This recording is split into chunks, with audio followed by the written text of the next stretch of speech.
What's up, guys, and welcome to another awesome episode of Reality Bites Podcast SA. And I'm not alone, I'm here with my two lovely co-hosts, and they are... Lucian Albertine. And the one and only Lawrence DPG. Yeah. And today we have an awesome guest with us. He's an entrepreneur, a businessman, he's a flippin' genius in my mind. The one, the only, the wonderful Jamie! That introduction, though. Jamie! Welcome to the show, Jamie. Thank you so much for joining us, my guy. No, it's a pleasure. I'm blushing now. Oh, we can't see because your eyes are closed. And I'm so dark. But under this complexion is a blush, I'm telling you. Jamie, so you're sitting on the couch. You are a man that I look up to because, yes, the things that you've done in your career. Not the people I've done. No,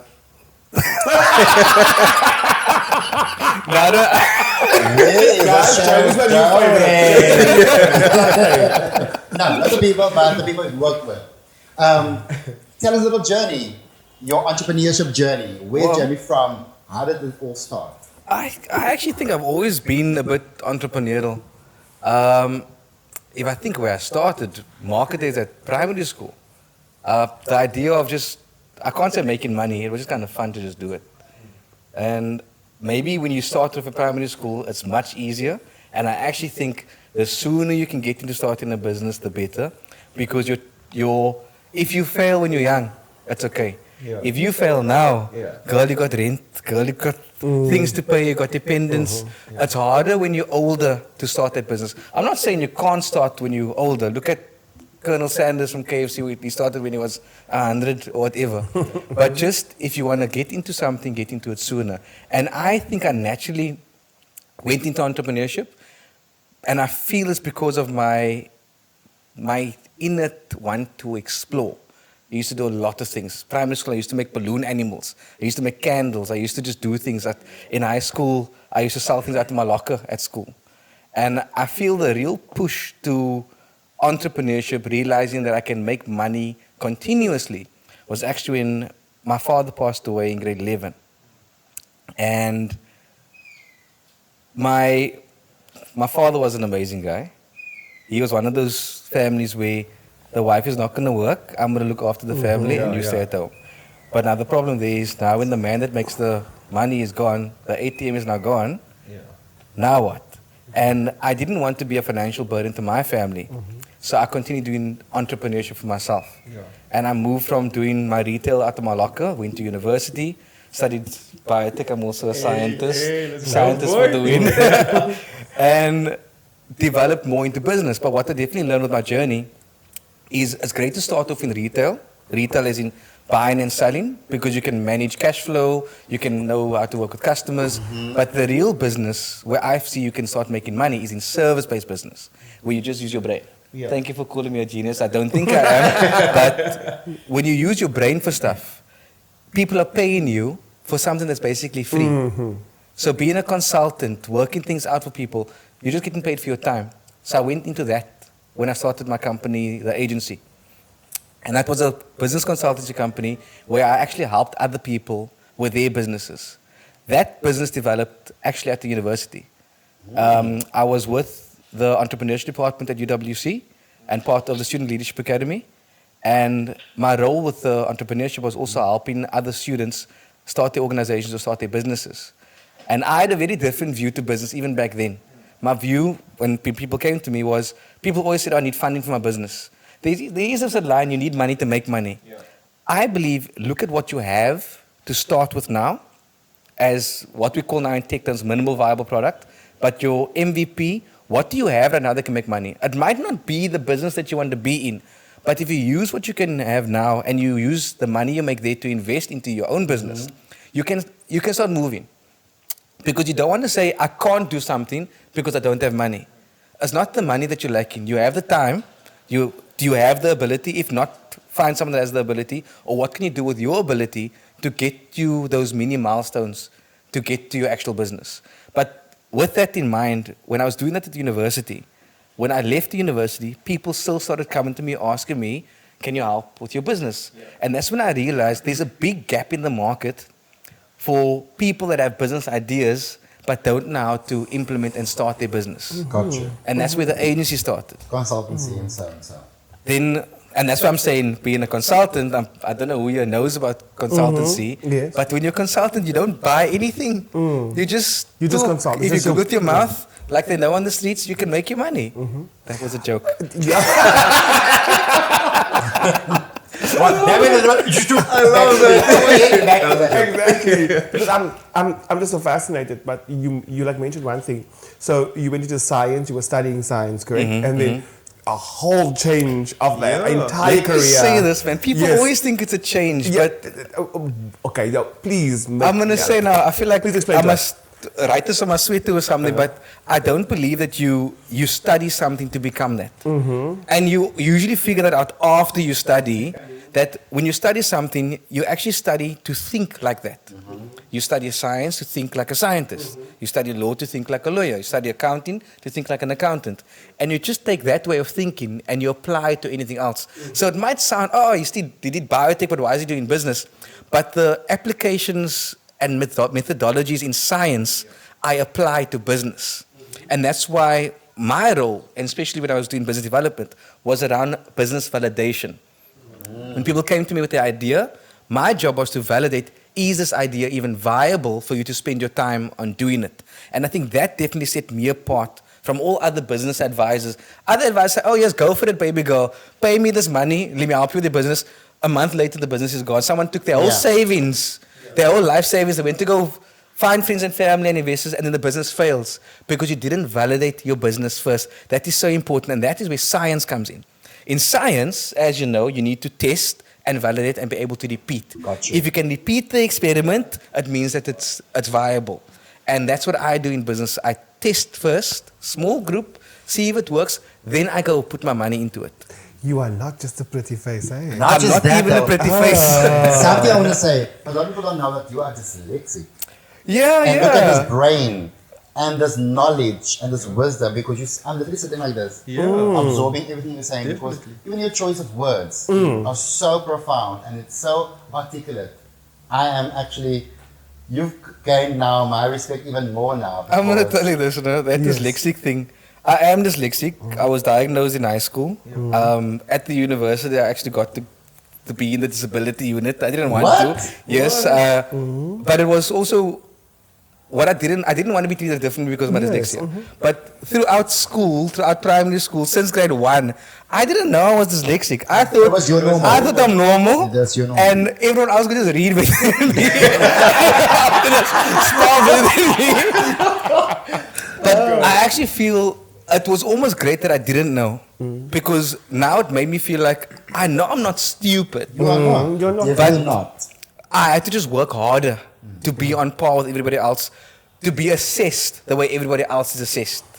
And that's the difference. People have different skill sets, people have different things that they're good at and bad at. And there's a line that Einstein says, you can't judge a fish for its ability to climb a tree. Me and other neurodivergent people were being assessed according to the masses, according to factory workers. Nothing bad with factory workers, but government schools is made for you to go work like in a system. It's not made for entrepreneurs. It's not made for logical thinking. It's not made for problem solving. And someone that's neurodivergent had to fit into that mold. And I know that not everyone is able to make it, and they're seen as, oh, you this and you that, and you can't go through school. I had to push myself. And I think my articulation and my good use of words actually came about because of my dyslexia. Because my trick was I had to type all my stuff because I couldn't write. I couldn't spell. And people, like, the way my dyslexia works, I literally will just forget how to spell a simple word. You ask me how to spell and, then I'm stuck. And I don't understand why it's like that. I still don't understand how my brain works. But I could have written it just now, and then 10 minutes later, I can't write it anymore. But ask me to say the word, I'm better with my mouth than I am with my hands. But Jamie, like you won't have that problem today anymore because autocorrect and all that stuff on P series Look here, and people say that, no? That autocorrect don't know what to say. I can type the words, autocorrect saying, word not found. Jamie, you play yo. And that's where I learned how to use other words. So my trick in dyslexic is that if there are any people that's dyslexic out there that want to now figure out, or even people that might have kids that's dyslexic, what I did was, now I say, okay, the word is now drink. I can't spell drink. Now I'm thinking, what other word can I use for drink? Okay, consume. Now I type in consume, then I click on thesaurus, then I see that's how you spell drink. I went the long way around. Oh, okay. That's Even I had to use the word drink, but by doing that, I also learned, okay, now there's also devour, now there's also, I'm trying to think of other words. It's all part of that. Yeah. And that's how I actually grew my vocabulary, by being able to decode a word, by having to work backwards. And I feel now, I'm jealous of other people that can just type drink. Because it took me so much longer, even now with my work, it takes me so much longer to type something because I can't get it. And autocorrect is last. I'm waiting for this Apple update so I can just tell Siri, type me with this thing. Yes, and then there you go. It will, and it will tell me automatically. And then Jeremy, so currently you are involved with Loop. Yes. Yeah, please tell us more about that, my guy. So I'm the co-founder with Imtiaz Riley, and Loop started off looking at doing digital payments in the taxi industry, and that's not not your Uber taxis. This Athlon Mowbray taxis, the Quantums that drive down the road, and that's from. Let me tell you how that started. Yes, please. Yes, please. So with my consultancy company, the agency, when COVID hit, so I was also working on a bank before, an air-powered bank. Then it came to COVID. Then the bank was paused and I had to now go back into my consultancy. And in that time, so many people came to me, two different types of people. One came to me and said, Jamie, I have this idea. I want to start this business, but I don't have money. That's the thing. Other side people said, Jamie, I've got money to invest. Where can I invest my money? And then I realized that there's people that can give and there's people that can grow. And I wanted to link those people up together. And the nice thing of linking, I'm going to say this, investing in startups. Startups has an exponential earning potential. It starts off with an idea that basically has no value. We get ideas all the time. Ideas actually mean nothing. It's when you actually work on that idea do you start gaining value. And I started a project called Circular, where I looked at linking investors with ideas. And one of the first projects on Circular for me to test, is this going to work, was Loop. Imtiaz, it wasn't even called Loop back then. Imtiaz came to me. Imtiaz is an old friend of mine from years ago. And he came to me and he told me the story of how his father's in the taxi industry, also just, God rest his soul, his father just passed away recently. But the story was actually inspired by his father and his legacy in the taxi industry. And he told me the story of how his father will phone him in the morning and say, come stand outside. And with a taxi full of people, hand him a bag of money. This is like after peak. And say, put the money in the cupboard. And he's like, but why in today's time, are we still working with cash? Yeah. Because he realized that his father, if his father didn't give him the money, deposit the money, his father's driving around Manenberg through gangster areas. The gangsters tax lick at the taxi drivers and do funny things with the people in the taxis. So, with that said, what a normal business person would have done, a normal business thing would said, now can we start a business and make an app to do payments? Before we did that, my job was, why is it not working right now? Why is card payments not working? So I first have to research what's going on in the system and who are all the stakeholders involved. It's your commuter, it's your taxi driver, it's your taxi owner, it's government, there's the banks that's also involved in this ecosystem. And it turns out people have tried doing this before. But the big reason why, I would say why you don't see it, why it failed, is banking, rails, banking transactions, does not work with our emerging market. And the big reason they didn't work is they didn't understand the taxi driver, and they didn't understand who they were actually competing with. And that's a tip. I'll tell you guys, if you ask me for tips, I've seen this trend of asking for tips. Know your customer. Yes. And with this, know your competition also. But competition doesn't always mean who is physically doing the same thing as me. Competition, according to me and what I understand by competition, is where are your customers going when they're not coming to you?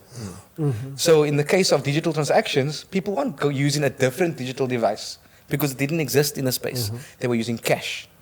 So if you had to compete in the system, you're not competing with another digital player, you're competing with cash. Yeah. And that's what other companies that try to get in taxis fail to understand. You have to build something that is as quick as cash. I give you the money now, finish. That is as free as cash, as in, I give you the money now, no bank charges, finish. And it's safer. It's safer not having to go digital, safer to go digital. Yes. And that's the thing that we started this thing on.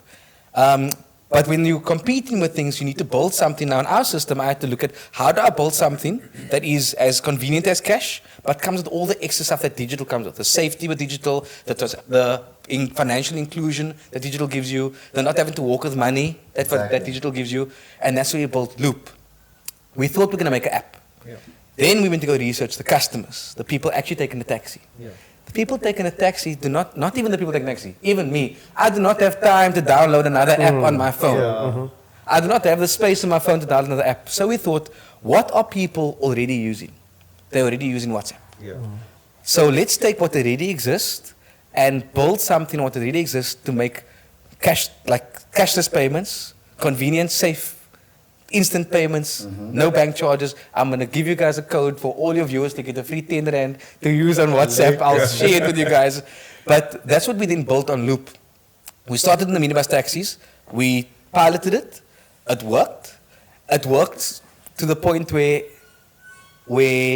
I got to have it now because I'm just kidding. But where the commuters that are taking a taxi started also asking, hey, if I can pay the taxi driver via WhatsApp, I do hair. I sell Avon and Tapo, if I can mention brands on the show, but that's what the people in the community do. Can people pay me also via WhatsApp? So we thought, actually, why not? And then we opened it up now to more people being able to engage on WhatsApp to make and receive payments. We just launched a First Thursday. We working on digitizing First Thursday in Mitchell's Plain. And now Mitchell's Plain with our labs is accepting digital payments via WhatsApp. Okay. And the rollout now is the entire Manenberg to Cape Town route, Manenberg to Vangate, Manenberg to Claremont, Manenberg, which one am I missing? There's 4. Manenberg to Century City. Did I say that? No, that's the other one. Those are the routes we're working on now. We along those routes, we want to onboard the shops. So if there's shops watching here that wants to save on bank charges and receive instant payments, you now can with Loop. Well, look on that. Wow. Thank you. Love it. Right. See why I said he was a genius. That's brilliant. Absolutely brilliant. So not just that, you're also a food enthusiast. Ooh, I like to eat. Can you tell? I'm putting my stomach in the whole time. That is hiding it. So your journey with food, because you get qualified chefs, but you are somebody that's just inspired by food. How did that start? Because bow tie is something that is so cute, but it's all yours. That's another business. That's the Coffee food business. And that came about because I like to eat. And I think everyone during COVID now became chefs. Okay, but my food journey started before that. And the thing with my relationship with food, I've always enjoyed eating.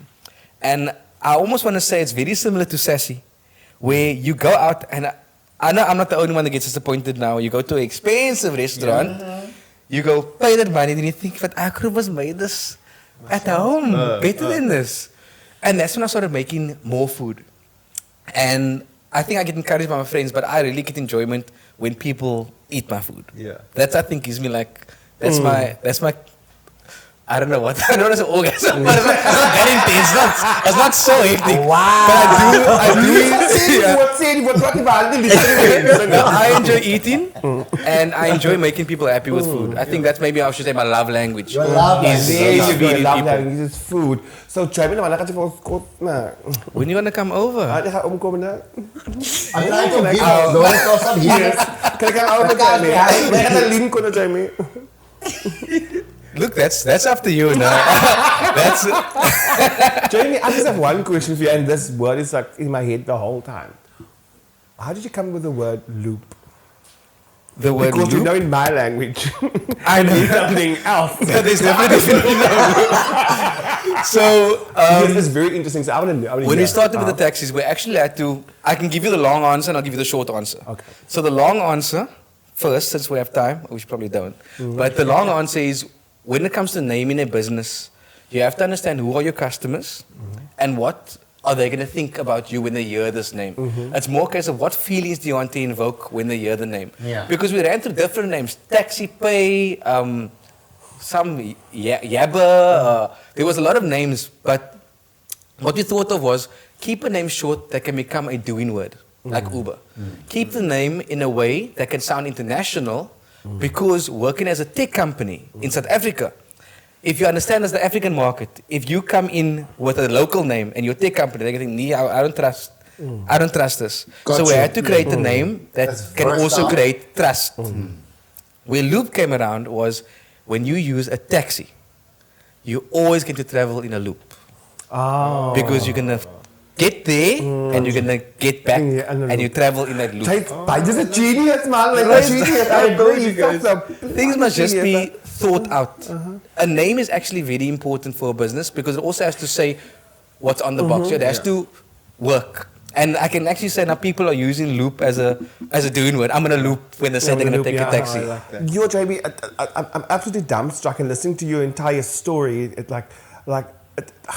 It's just so unique and very different.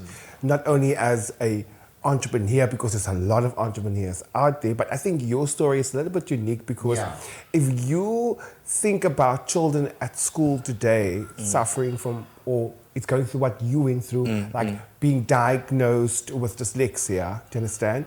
Thinking that, oh my word, I'm never going to become anything, do you understand? That mindset of, I won't be able to achieve things other people can achieve. You achieved that, do you understand? Today you are a successful businessman. And I think to anyone out there, I am inspired.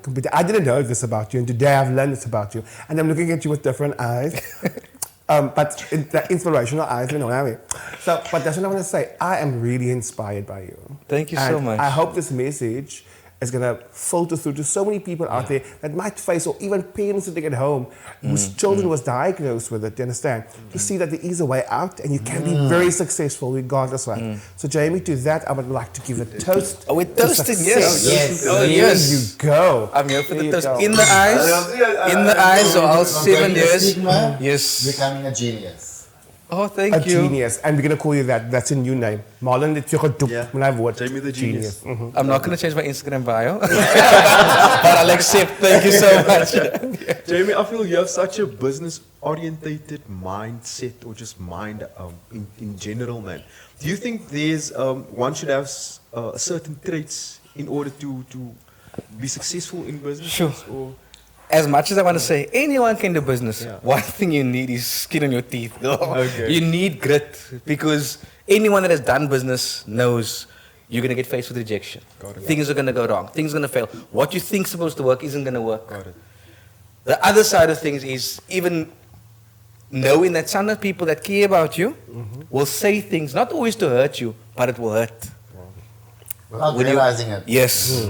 There's situations that I would say where when you start in a business, you think you're doing a good job because you can see your vision. So I'll definitely say if you want to get into business, you need to have that vision and grit. But the people on the outside that care about you are saying, but why is Jamie struggling? Why, Jamie's a genius. We didn't, as Loop, there was like a year, I got paid nothing. I was not earning a salary because I had to make sure this business works, and there was no money coming into the business. So I had to gotta do what I got to do and make money other ways. Yeah. But that's something that people, your people that can see you say, you're working so hard, you're working overtime, you're working 12 hours at 21, how much hours in a day? 24 hours a day. 24 hours a day. You're working heel dag, maar waar is je geld? And sometimes people can, even my mom said to me, don't you want to get a real job?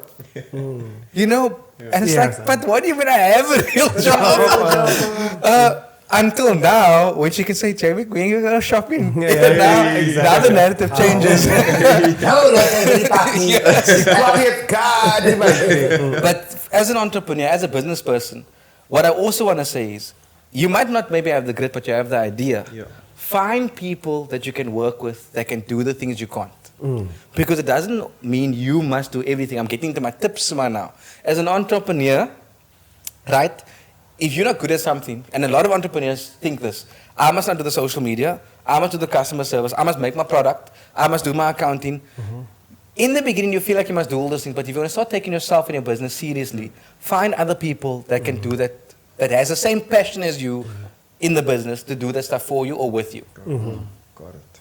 Awesome. Yeah. But the big thing I want to say, if you want to be an entrepreneur, you need to have some grit. You need to have that type of character class. Hand op jou tanden. Yes. Well, on that note, friend, thank you so much for joining us. Wacht op, moet je bijstaan. Jamie is baie cute. I'm just single. Depends who's asking. Ik vraag ons nou. Is wat wat jy On paper, yes, I'm single. But thank you so much for joining us, Jamie. No, it's been a pleasure. It's been a pleasure. It's finally potential for me. Watch this space. Get a help, me. Jamie, thank you so much. It's been amazing. Thanks, Marlon. I'm happy that you grace Lawrence with your presence. And not reality bites, but Lawrence. Well, thanks to Reality Bites and thanks to this beers we toasted. Yes, and thank you for and seriously, like I've learned such a lot today. And thank you for being Jamie. It was an honor to have you with us, Jamie. It's been an honor to be here. Thanks, guys. Awesome. Thank you Well, so much. guys, like I said, on that note, if you want to be an entrepreneur, grit, have hair on your teeth, and never, never, never let anyone say you can't do it, because you can. Thank you so much for joining us right here on Reality Bites Podcast SA. Until next time, 8 o'clock on a Thursday. Like, subscribe, and comment. Love you. Bye, Peace.